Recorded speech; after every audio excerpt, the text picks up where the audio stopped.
Sanders is no longer alone on the debate stage. It seems like we're hearing more and more about socialism. In fact, 43% of Americans think it's a good thing. You are on the complete other end of that. Tell us about this book.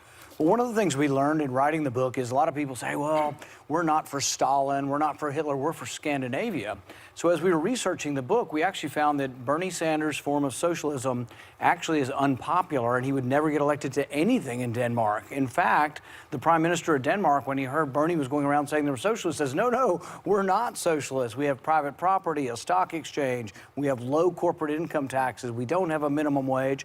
And the big difference, and this is where the big lie comes from, Bernie says we're going to give you all this free stuff, but we're only going to tax the rich people.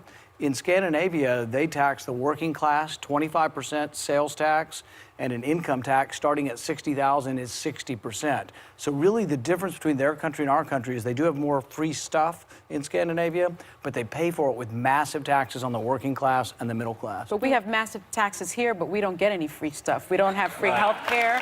Well, our public education system is a problem. It seems like the only people that get free stuff are the very, very wealthy. No, we have a different form of taxation in our country. Ours is much more progressive. So we've taken the poor off of the rolls. They don't pay income tax anymore. Most people below $50,000 don't pay any income tax. The top 1% in our country pay 40%. Our audience says that's not true. Well, the IRS statistics say that the top 1% in our country pay 40% of the income tax, and that those making less than $50,000. Donald Trump doesn't pay any income tax. Let me ask you this, because I live in Miami. There's tens of thousands of Venezuelan exiles living there. You talk a lot about Venezuela in your new book. I get a lot of political ads from the Republican Party. Donald Trump has tweeted this. Many have tweeted this. If you vote for Democrats, they will turn the United States into Venezuela. Do you think that's a fair statement to make? Well, if you vote for a socialist, you might get socialism. Come on, don't do that.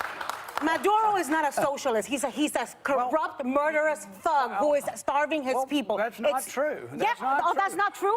Maduro's not a thug and a murderer who's starving his people? Let's have a conversation here.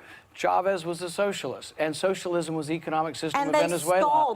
It's a kleptocracy. It's not socialism. But here's the question is, they voted for socialism. They voted for, let me finish. No, I can't let you finish. If you're going to say Maduro's not a murderous thug, I'm not letting you finish. Because that's a damn lie. And I've got a bunch of neighbors and friends who know this. Don't do this to me. Don't mansplain. I'm a 47-year-old girl. Thanks to Senator Rand Paul. His new book is called The Case Against Socialism, and we'll be right back.